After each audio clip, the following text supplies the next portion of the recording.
Afghanistan, and now these groups have actually gone rogue and are actually attacking Pakistan itself.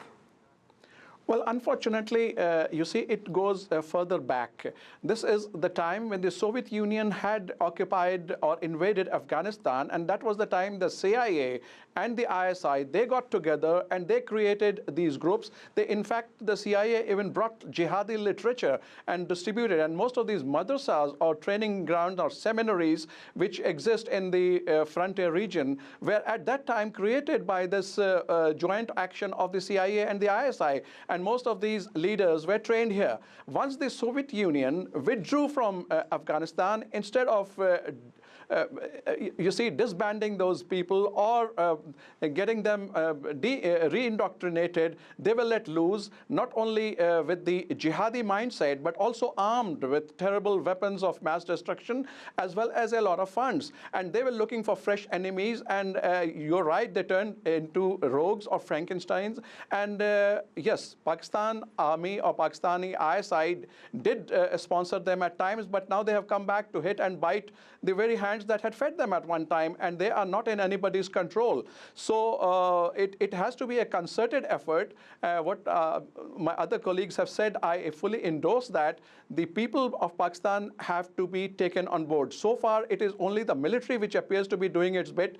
The government acts in knee-jerk reactions only when a major, incident takes place. But the National Action Plan has to be across the board. It has to include attacking and tackling the very roots of terrorism. Unless it is done, and unless the people, every citizen of Pakistan contributes to it, these jihadis, or what we call the terrorists or miscreants, they hide amongst the common people. It is very difficult to identify them. So unless the people of Pakistan cooperate, they realize, and then the pulpit is being used of the mosque to inculcate jihad. The madrasas are being used. So they all have to be brought under state control. Unless it is done, hate literature is abolished, the terror financing is rooted out and stopped, I'm afraid we are not going to win this war. Red Raza, as Sultan points out, the pulpit is being used in Pakistan to indoctrinate young people. There's something like 24,000 madrasas in the country, 2 million boys attending these madrasas. They teach a very highly conservative brand of Islam. What is the challenge for the government here? Is it winning the hearts and minds of Pakistani youngsters, backed by military pressure, a combination of that? Yeah, absolutely. I mean, that is what the government has to do. The parliament and the politicians, the media, they have the ability to sway and influence public opinion and tell the people that, we have to change the current state of things. But, about these madrasas, see, you cited the figure 24,000. One study says that there may even be more, up to 40,000. And that is the crisis, that we actually don't know the extent of the problem. We haven't had a census for 17 years. And these governance deficits have accumulated over time. So you see, militancy and terrorism, etc., are not just about religious extremism, they're also about the very basic failings of the state. And let me also add that, mosques and madrasas are, of course, the key sort of driver, as we all have identified, but also the school curricula in Pakistan, which was also reshaped in the 1980s, the earlier, linking it to the earlier talk about Afghan jihad in the 1980s. So at that time, while Pakistan was fighting this, jihadist onslaught in Afghanistan, there was a domestic process going on of Islamization of sorts. It's a very contested thing.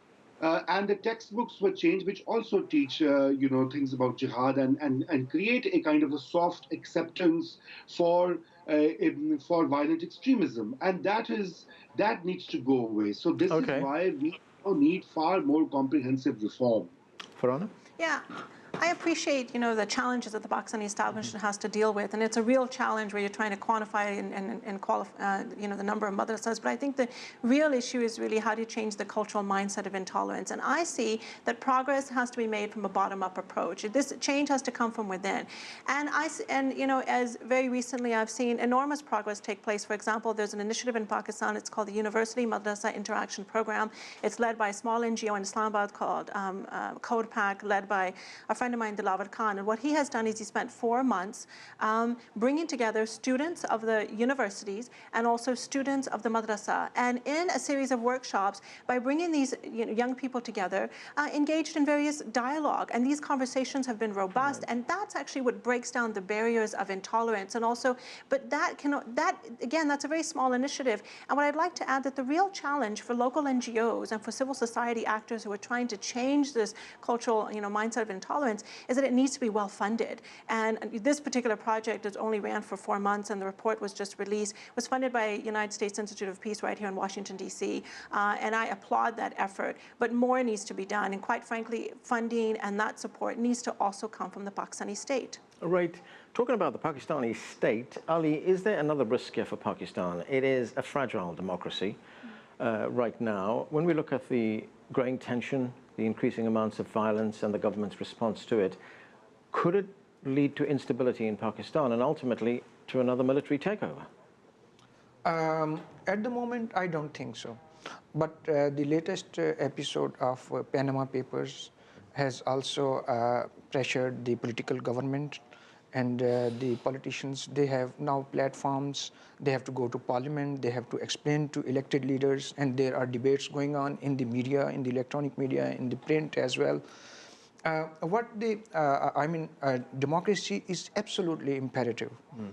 For Pakistan, if Pakistan is to overcome this militancy challenge, this challenge of extremism and violence, not only in tribal areas bordering Afghanistan, but in the heartland and in the mainland, Pakistan has to offer an economic hope to people, and it has to back up its narrative of peace and peaceful coexistence with economic dividends. Unless Pakistan at this point, again I would come to the timing of this operation. These developments is very, very significant for Pakistan, as there is a big transition going on next door in Afghanistan, which has been at war since 2001 in the post 9/11 years, and it has been facing instability. But at the same time, Pakistan and China, they are pursuing a China-Pakistan economic corridor, right, which will bring a lot of investment into Pakistan. Pakistan will be able to have infrastructure. Its main Gwadar port will be operational, and that will bring economic dividends. And all along, all the way from southwestern Balochistan province right up to the north and into China, plus there are energy projects as well. So Pakistan has a very, very critical time. This is very vital for Pakistan, that it aggressively moves against extremist forces of parochialism, and at the same time reform madrasas and other syllabus, and offer a counter narrative, that defeats the parochial, narrow thinking and gives people hope for future. Okay.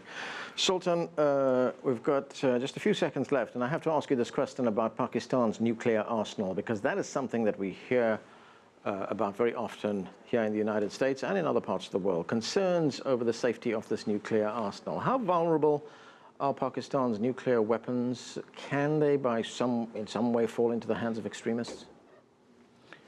Well, you see, Pakistan is a country that has developed its nuclear program absolutely on its own.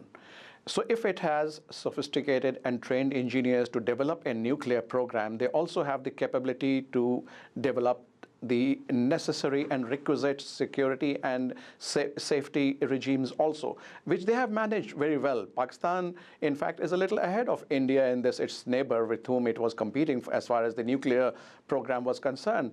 Pakistan developed a nuclear command authority, and it has in place checks and balances which make sure that our nuclear arsenal, our nuclear weapons are absolutely safe, and there is just no way that any rogue element can get hold of them.